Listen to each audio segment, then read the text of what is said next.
Salve, salve, colmeia! Estou aqui para mais uma câmara do Florescer Madalenas, do estudo do Magdalene Mysteries.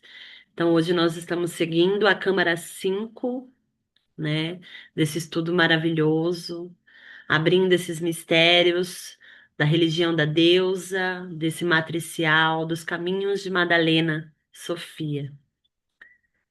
Vamos nos preparar para adentrar na segunda parte da Câmara 5, se aconchegando aí para ouvir sobre essas sabedorias, respirando fundo.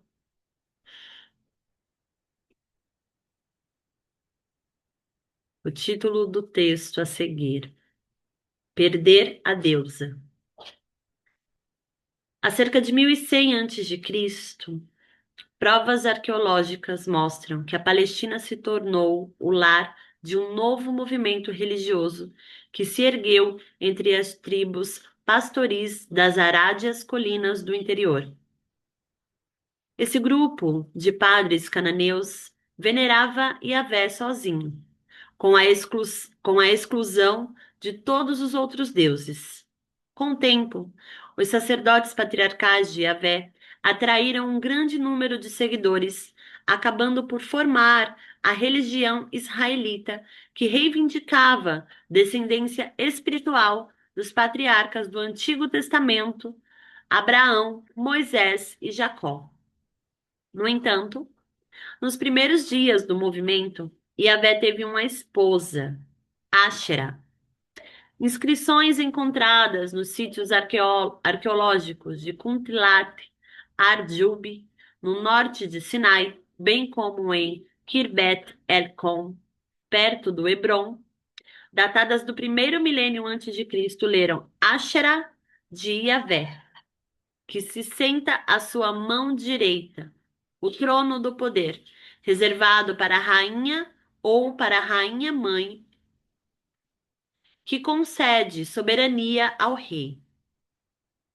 Uma tradução da versão hebraica mais antiga de Deuteronômio 33, 2, 3, lê-se: Yahvé veio de Sinai, sim, ele veio entre as miríades da Quedesho, à sua direita, a sua própria Ashera. De fato, ele ama os clãs e todos os seus santos Quedeshas na sua esquerda, com ênfase, acrescentando. Durante muitos anos, os seguidores da nova religião israelita continuaram a adorar Asherah e outras divindades femininas. Até os profetas de fogo e enxofre aceitaram inicialmente Asherah como a esposa de Yahvé. O rei Salomão, Árabe e outros ergueram-lhe altares e estátuas nos templos centrais de Jerusalém e Samaria, onde ela era adorada ao lado do Yahvé ou em vez de Yahvé. Mas em 586 a.C., quando a nação de Israel foi derrotada e o primeiro templo de Jerusalém destruído pelo Império Babilônico, a população traumatizada procurou respostas.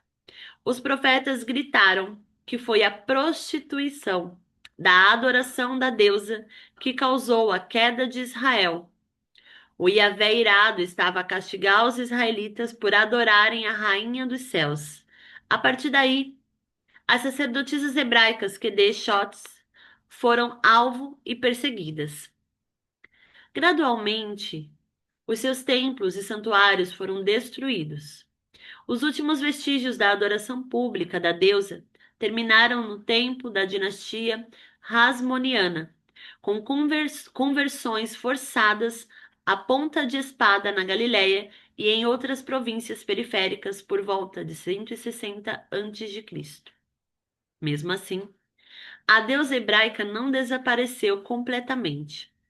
No tempo de Maria Madalena e de Jesus, ela já tinha ido para a clandestinidade, mantida nos ensinamentos místicos da Cabala e na magia folclórica judaica nativa.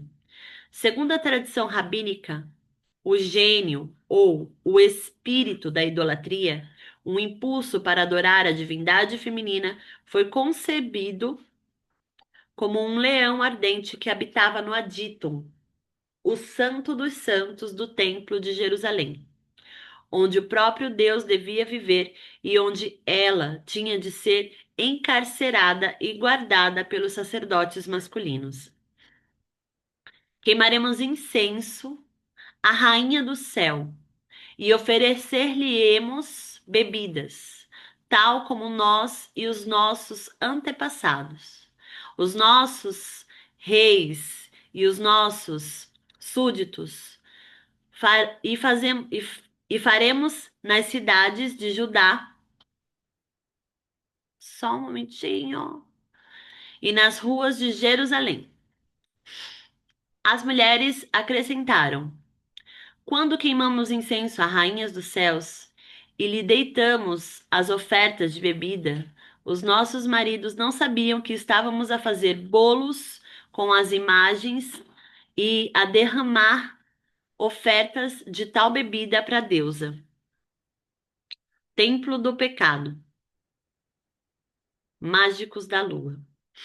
O véu de Shekinah, o ímã sagrado. Deve-se fazer um véu de material azul, roxo e escarlate e linho fino torcido. Deve ser feito com querubim, o trabalho de um trabalhador habilidoso. Deve pendurá-lo em 4 pilares de acácia, revestidas de ouro, sendo seus ganchos também de ouro, em 4 bases de prata. Pendurarás o véu debaixo dos fechos e levarás para dentro do véu a arca do testemunho. E o véu servir-te-á de divisória entre o lugar santo e o santo dos santos. Êxodo 26, 31, 33. Vimos a importância da deusa e das suas sacerdotisas na religião cananeia nativa da Palestina bíblica. Mas e na religião judaica? Havia uma tradição secretamente codificada da deusa hebraica dentro da própria religião judaica, uma a qual Jesus, Mãe Maria, Maria Madalena e as outras Marias tinham acesso. As histórias do Antigo Testamento refletem a longa e rica história da prática da magia judaica que existia ao lado da lei mosaica, invocando a sabedoria da esquerda. Os patriarcas hebreus, Abraão, Moisés, Saul, Davi e Salomão estavam cada um envolvidos com magia feminina, adoração à lua, xamanismo, bruxaria ou adoração de deusas. Também eram considerados poderosos mágicos por direito próprio, pois os seus nomes aparecem em amuletos e talismãs mágicos judeus descobertos por arqueólogos de antigas povoações judaicas. Jesus continuou essa tradição de magia judaica durante a sua vida, tal como descrito por Morton Smith, antigo professor de história na antiga Universidade da Colômbia, no seu livro pioneiro Jesus, o Mágico. O filho de Davi, o rei Salomão, também casou com princesas sacerdotisas estrangeiras e construiu altares para Asherah e Ashtoreth e Ishtar em Jerusalém. Abandonou a adoração de Yahvé em favor da deusa. À medida que Salomão envelhecia, as suas esposas viravam o seu coração atrás de outros deuses. E em breve saberemos mais sobre o rei Ahab, que trouxe uma estátua de Asherah para o templo de Samaria, capital do norte de Israel, assim como a sua esposa Fenícia e sumo sacerdotisa Jezebel. O ilustre professor e arqueólogo William Dever documenta a esmagadora evidência de uma religião popular judaica centrada em Asherah no seu livro Deus Tinha uma Esposa? Milhares de figuras de Asherah, objetos de culto e altares foram recuperados das casas privadas e espaços públicos dos antigos israelitas.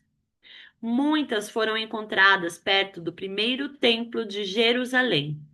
É evidente que o ideal do monoteísmo judaico não era a realidade da vida cotidiana do povo israelita, que continuou a praticar publicamente o seu politeísmo cananeu indígena até 135 a.C., em algumas partes da Palestina.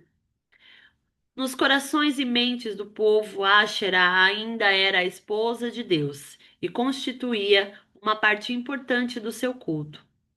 Dever escreve que, mesmo após a supressão total do culto público das deusas, as tradições continuam no subsolo em magia popular e a mística tradição oral da Cabala.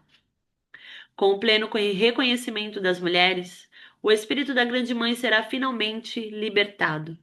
Aqui, tentei simplesmente antecipar a sua emancipação, mostrando que no mundo antigo de Israel, entre outros lugares e épocas, ela já esteve viva e bem, pelo menos até ser levada para o subsolo pelos homens que escreveram a Bíblia. A arqueologia traz-lhe de volta a vida. Histórias bíblicas também descrevem Moisés a separar o Mar Vermelho de sua fuga, na sua fuga do Egito, enquanto a sua irmã Miriam, a profetisa, e as suas irmãs sacerdotisas dançam, tocam tambor e cantam o canto do mar em celebração. O Mar Vermelho era um símbolo do sangue do ventre do nascimento e da menstruação, e também o famoso local do exílio da Maven Lilith. Mistérios da Câmara Nupcial. Em 1967, o estudioso hebreu Rafael Patai, PhD, publicou o seu livro pioneiro A Deusa Hebraica. Nele, ele traça a presença da divindade feminina ao longo da história do judaísmo. Uma observação impressionante que Patai fez é que no tempo de Maria Madalena e Jesus, o Templo de Jerusalém continha no seu Santo dos Santos uma estátua dourada de dois querubins nus, um masculino e o outro feminino, entrelaçados em abraços sexuais. Os querubins simbolizam a tradição esotérica do mistério judeu, o poder oculto da deusa e a participação mística dos ritos da câmara nupcial que descansam secretamente na raiz da religião. É apenas quando os princípios masculino e feminino se unem no casamento sagrado, tanto na forma humana como divina, que a árvore cabalística da vida é fertilizada e renovada. No primeiro século da Era Comum, durante a vida de Maria Madalena e Jesus, o filósofo judeu Alexandrino Filo descreve os dois querubins nos termos místicos de Sefirot cabalístico. Embora Deus seja de fato um só, os seus poderes mais altos e principais são dois, mesmo a bondade masculina Shesed e a soberania feminina Jevorá. E no meio, entre os dois, é o terceiro que os uniu.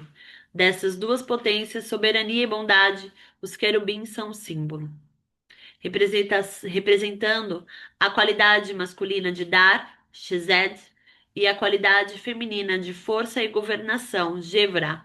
Ao longo do tempo, os dois querubins começaram a simbolizar a unificação das energias feminina e masculina da árvore da vida. E o rabino Pinhas Ben Yair, um professor palestiniano do segundo século, escreveu que eles eram o elemento mais importante do templo. Foi graças a eles, os querubins, que o templo se manteve. Eles eram a cabeça de tudo que estava no templo, pois os Shekinah descansavam sobre eles e sobre a arca, e dali ele falou a Moisés. A sexualidade no Santo dos Santos. A estátua de ouro dos querubins abraçados foi realizada no Santo dos Santos do templo, simbolicamente tomando o lugar da velha Arca da Aliança, perdida durante a conquista babilônica. Todos os anos, o festival Sukkot de outono, a estátua era erguida ao alto para todos os homens e mulheres peregrinos de Israel verem. A visão dos querubins sensuais fez com que a multidão se sentisse tonta, despertando-os para tal excitação que imitaram as figuras divinas com um ato comunitário público dos antigos ritos sexuais com os seus parceiros. Essa tradição parece ter continuado na era de Madalena e de Jesus.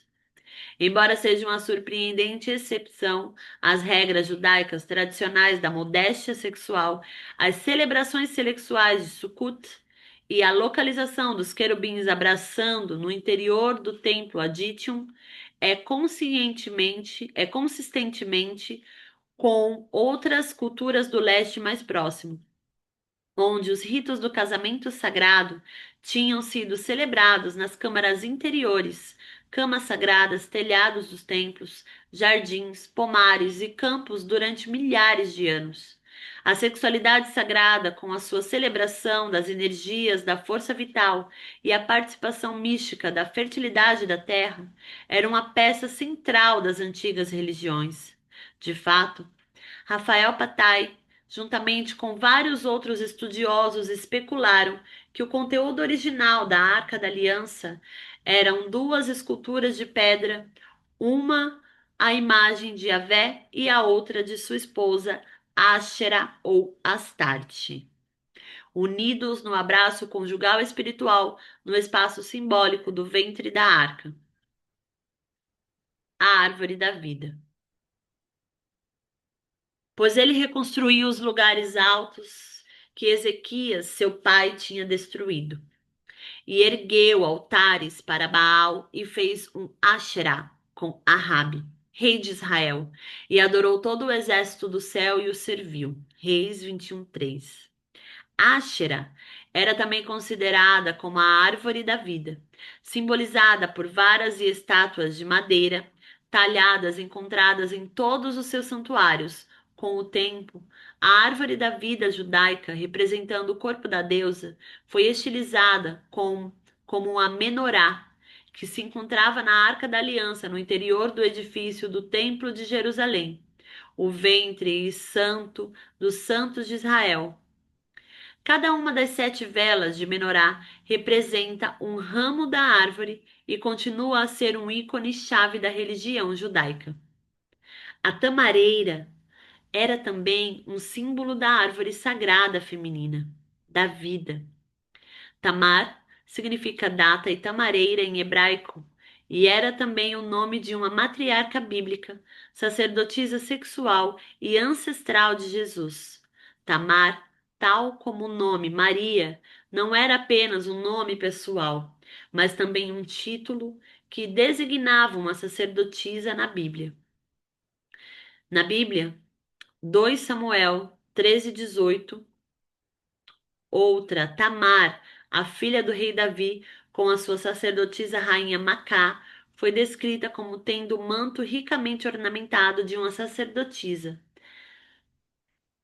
Apenas uma sacerdotisa, mas também uma curandeira e dona dos sonhos. As palmas das tamareiras foram também colocadas no chão enquanto Jesus cavalgava para Jerusalém, uma referência ao seu envolvimento nos mistérios femininos. Veremos o mesmo simbolismo nas palmas mais tarde no livro, na nossa discussão sobre o altar de Gandhi. Lilith, rainha da noite. Eu sou aquela que grita, eu sou lançada sobre a face da terra. Preparo o pão e a minha mente interior. Chama-me verdade. Eu sou a única pessoa que existe e não há ninguém para me julgar, pois, embora haja muita doçura na vida apaixonada, no prazer transitório, finalmente a sobriedade vem. E as pessoas fogem para o seu local de descanso. Lá encontrar-me-ão e viver e não morrer novamente. E viverão e não morrerão novamente. Trecho de O Trovão, Mente Perfeita, do Nag Hammadi Codex. Sexto. A nossa história do feminino esquecido deve incluir a heroína judia Lilith, que se dizia ter sido a primeira mulher criada, que rejeitou a subserviência sexual a Adão e ao deixá-lo passou a governar como a rainha do submundo e a sabedoria das trevas. Os nomes Lilith e Jezebel são palavras totêmicas de poder feminino, instantaneamente reconhecíveis, como o nome Madalena, como tendo as marcas de uma essência feminina outrora venerada e dotada ao mundo, agora envergonhada, evitada e forçada à clandestinidade. No passado, há muito esquecido, Lilith foi outrora uma deusa-mãe bem amada das tribos nômades do antigo Oriente Médio e provavelmente uma deusa de consciência lunar e xamânica, semelhante às arcaicas deusas egípcias Nut e Neit. Após a chegada dos sistemas patriarcais, Lilith foi banida para o interior e substituída por deuses masculinos. Com o tempo, Lilith veio a representar os aspectos exilados e inaceitáveis do feminino aos olhos da ordem patriarcal, em particular a magia menstrual, a sexualidade feminina indomada, o orgulho feminino e o empoderamento, em um espírito de desafio, selvageria e determinação própria, que se recusou a ser confinada dentro das cidades, leis e civilização.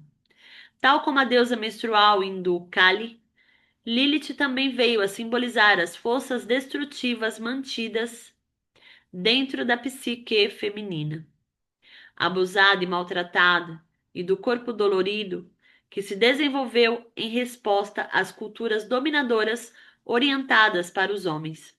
Sacerdotes e escribas masculinos demonizaram-na. Ela foi literalmente transfigurada num espírito ou demônio maligno, a começar pelo menos há 6.000 anos atrás. Lilith é o aspecto selvagem do feminino que não pode e não será controlado, e cuja dor ameaça derrubar os frágeis sistemas de ordens que a sociedade impôs aos progressos naturais da Terra e aos comportamentos humanos instintivos. Na antiga língua semítica do Acadian, uma das línguas faladas em Suméria, ela era reconhecida como Lilith, o que significa simplesmente divindade feminina. A palavra raiz liu é Deus, deusa, espírito ou vento, e corresponde ao El hebraico e ao Alá em árabe. A forma plural da palavra é Ilu, Ilu, Ilu, que significa deuses, semelhante ao hebraico Elohim. Outros estudiosos traduzem o nome de Lilith como espírito do vento feminino. Ouvimos falar pela primeira vez de Lilith no mito sumério Inanna and the Ulupu Tree, gravado em tabuletas de barro do terceiro milênio antes de Cristo, mas originário de uma tradição oral muito anterior. Lilith aparece como o alter ego selvagem de Inanna.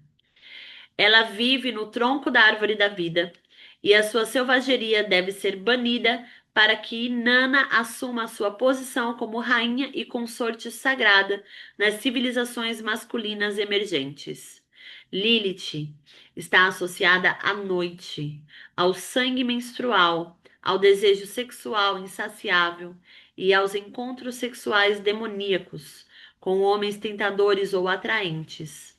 A raiz semítica do seu nome Liu, ou Liu, que significa noite, enquanto o seu nome completo Lilith é a palavra hebraica para coruja gritante, uma ave totem da noite e magia do submundo feminino.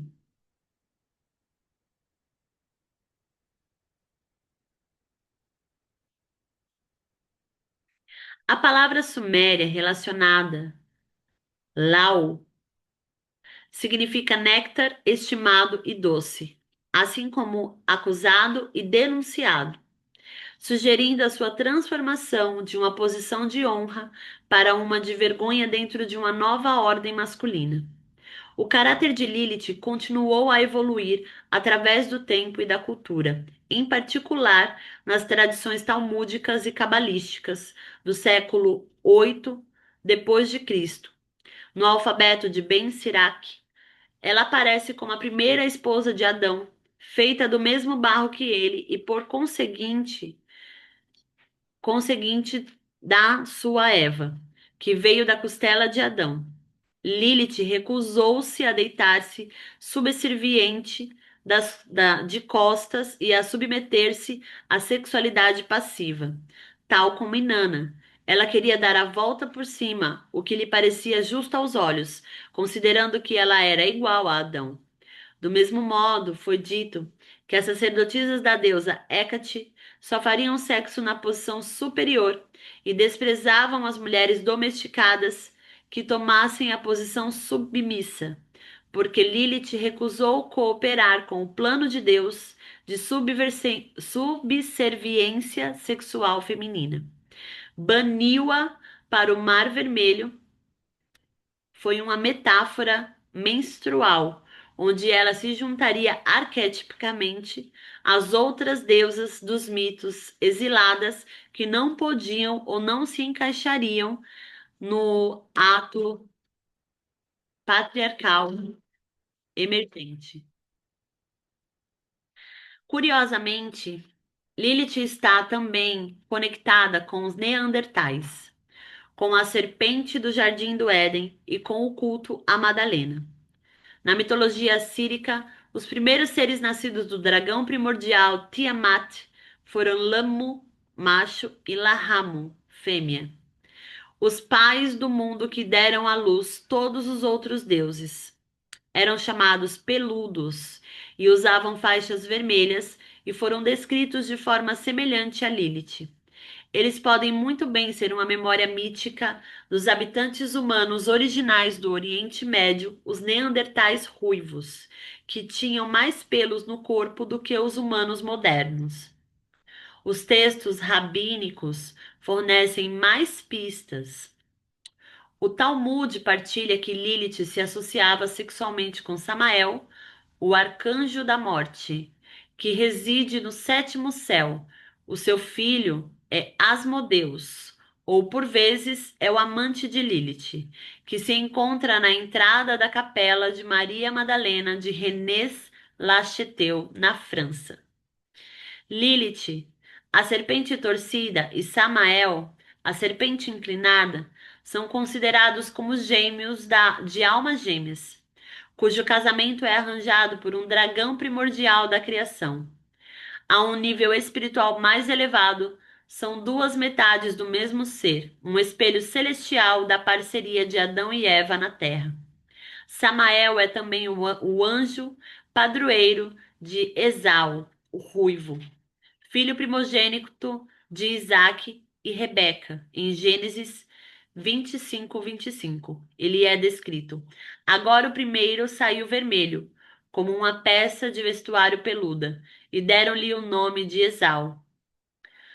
O direito de nascimento de Esau é roubado pelo seu irmão Jacó, que mais tarde tomou o nome de Israel e se tornou o pai das 12 tribos de Israel.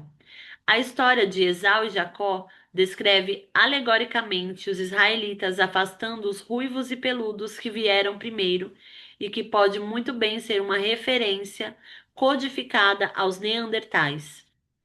As histórias de humanos aborígenes peludos que vivem nas cidades selvagens e afastadas encontram-se em mitos de muitas culturas indígenas eurasiáticas e americanas.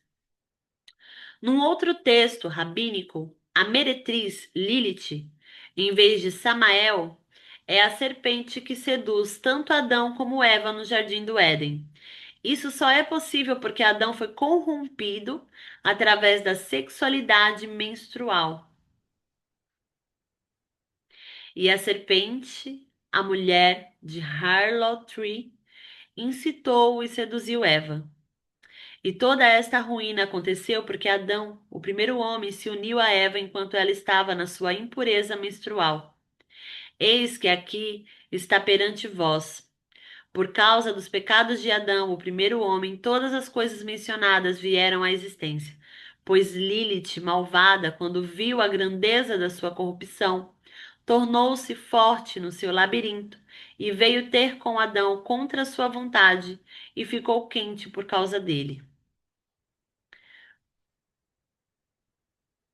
O Zohar descreve Lilith como uma prostituta de cabelo vermelho, vestida com ornamentos de sedução. O seu cabelo é comprido e vermelho, como a rosa. As suas bochechas são brancas e vermelhas, e das suas orelhas penduram 6 ornamentos, cordas egípcias e todos os ornamentos da terra do Oriente pendurados no seu pescoço. A sua boca é definida como uma porta estreita com uma decoração elegante, e sua língua é afiada, como uma espada. As suas palavras são suaves como óleo, e os seus lábios vermelhos como uma rosa, e adocicados por toda a doçura do mundo. Ela está vestida de escarlate e adornada com 40 ornamentos, menos um. As histórias da Bíblia hebraica, assim como as tradições talmúdicas e midrashic, são transmitidas através de uma lente patriarcal polarizada. Elas representam uma história, mas não uma história completa, plena, equilibrada ou verdadeira, e certamente não uma história feminina. Qualquer ícone e símbolos de divindades femininas são demonizados se não puderem ser escravizados e contidos dentro de uma ideologia centrada no sexo masculino. No entanto, o seu poder feminino permanece se velado por agora. Contemplando os memes simbólicos que se entrelaçam com a história de Lilith, Maria Madalena, Samael, sangue menstrual, cabelo ruivo, sexualidade feminina iniciática, selvageria, adorno corporal, serpentes, dragões, religião herética, nós e os neandertais, todos os suspeitos habituais através dos fios vermelhos e mágicos da nossa visão imaginária, podemos começar a reconstruir uma história heróica de Lilith contada através de uma perspectiva feminina e não patriarcal. Lilith é uma Sofia da noite, uma antiga e poderosa deusa da consciência lunar. Os seus dons mágicos residem nos poderes dissolventes e libertadores dos rios menstruais, simbolizados pela lua nova. Ela é simultaneamente a serpente e dragão primordial primitiva.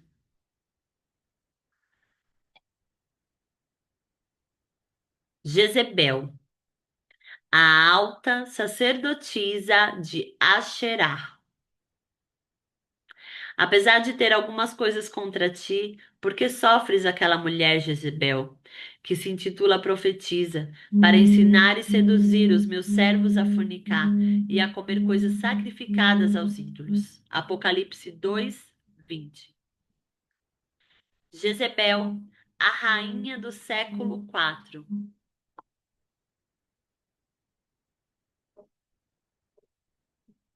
Um momento.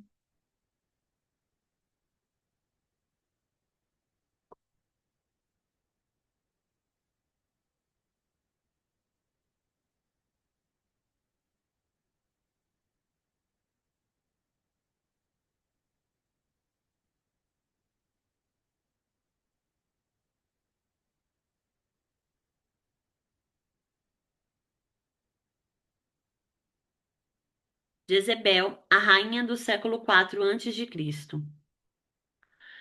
Do reino do norte de Israel, representa a corajosa sacerdotisa que não se diminui perante a intimidade e a calúnia, especialmente quando visa a sua sexualidade, feminilidade e o seu caminho espiritual de deusa.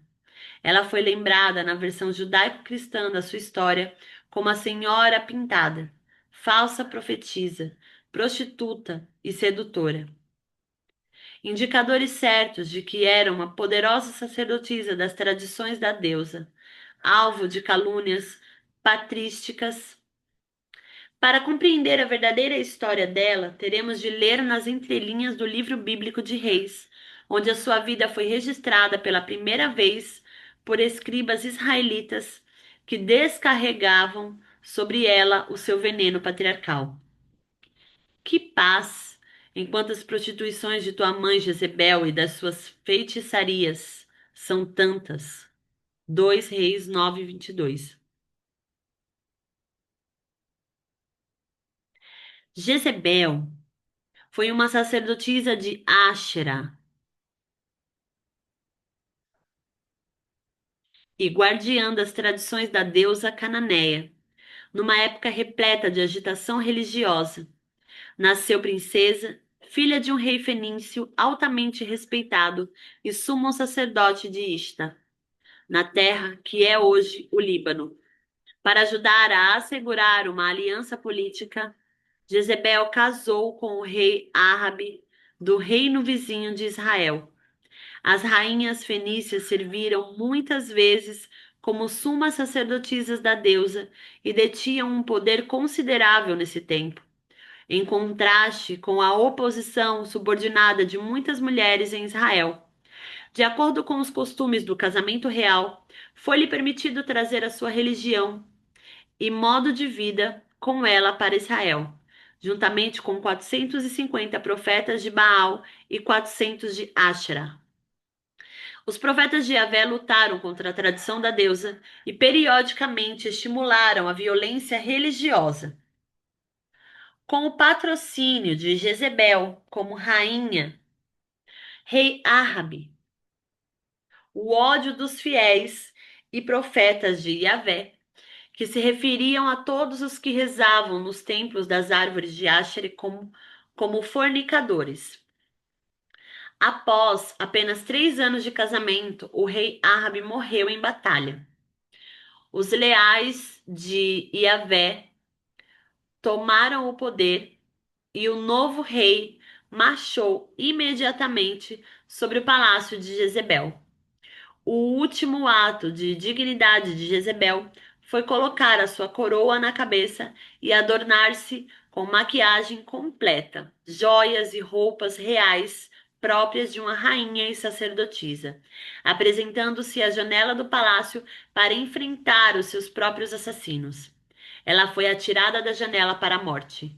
O seu olhar desafiador da janela foi recordado como o olhar de Jezebel, interpretado pelos escribas bíblicos como um ato de sedução, em vez do que foi verdadeiramente um gesto final de desafio por uma sacerdotisa corajosa perante a sua morte iminente. A história de Jezebel foi reescrita para servir à agenda política dos vitoriosos.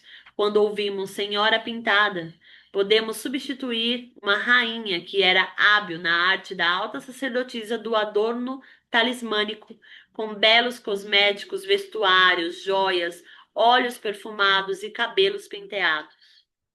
Cada detalhe, um ato de oração e magia, concebido para criar um recipiente tão convidativo que a energia da deusa se apressaria a preenchê-lo com a sua presença, que era um sacramento ritual da religião da deusa. Mais importante ainda, a Bíblia registra que ela era considerada como uma profetisa na sua própria religião. Assim, onde lemos falsa profetisa, vemos que ela era uma profetisa dos caminhos femininos, vista como uma ameaça à religião de Yahvé, que procurava erradicar todos os vestígios das tradições da deusa. Quando ouvimos prostituta ou sedutora, podemos saber que ela vivia na plena majestade de sua vivacidade erótica, celebrando o poder da sua essência sexual e o pulso criativo dos seus desejos sagrados, e que era uma voz poderosa, não se escondendo na vergonha, não se submetendo às ameaças e exigências dos adversários. Mulher medicina. Nos velhos tempos, sacerdotisas oráculos, xamãs do ventre, profetisas e rainhas reais que detinham verdadeiro poder político caminharam nas terras sagradas, e a sua memória ainda está gravada na nossa consciência coletiva, chamando-nos a recordar o seu trono perdido. O poder de uma sacerdotisa era exercido na sua consciência instintiva e sensual, andando de bicicleta com o cosmos, transbordando com o poder do nascimento e resplendor sexual, juntamente com a força verde da vida e com os fogos da Kundalini dentro da terra. Elas eram respeitadas e reverenciadas como mulheres videntes e curandeiras. Os poderes de sua sexualidade sagrada davam carisma, alimento espiritual feminino, medicina e cura. Essas mulheres não se conformavam com o mundo dos homens, face à escolha da extinção ou assimilação. Muitas dessas mulheres de poder formaram alianças com as linhagens patriarcais, infundindo secretamente a sua magia sanguínea, oculta e longo fio vermelho de memória matrilinear nas novas religiões masculinas. Com o tempo, essas mulheres escarlate iriam dar à luz a linhagem de sangue messiânica.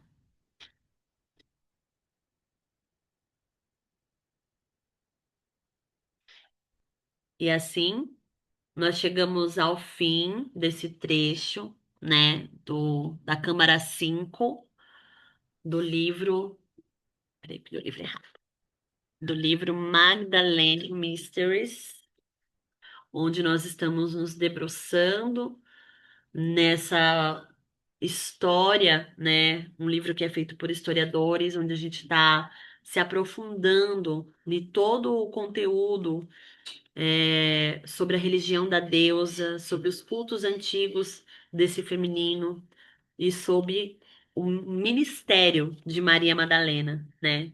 De toda a verdadeira história dela, da herança que ela traz dentro dessa escola de saberes matriciais que compartilho com vocês, chamado Florescer Madalenas. Então, lembrando para quem está chegando nesse vídeo pela primeira vez agora, no canal do YouTube da Colmeia da Lua, tá lá, Colmeia da Lua no YouTube, tem uma playlist chamada Florescer Madalenas. Nessa playlist estão lá todas as câmaras que eu estou trazendo para vocês, né, ao vivo aqui, esse estudo, essa leitura. Então, ouçam, compartilhem com quem vocês sentem que ressoa, comentem sobre o que vocês se sentiram dessas informações que chegaram para vocês, tá bom? E nos encontramos na próxima semana para estudar a Câmara 6, que é. Vou conferir aqui o título da Câmara 6 para vocês. Câmara 6.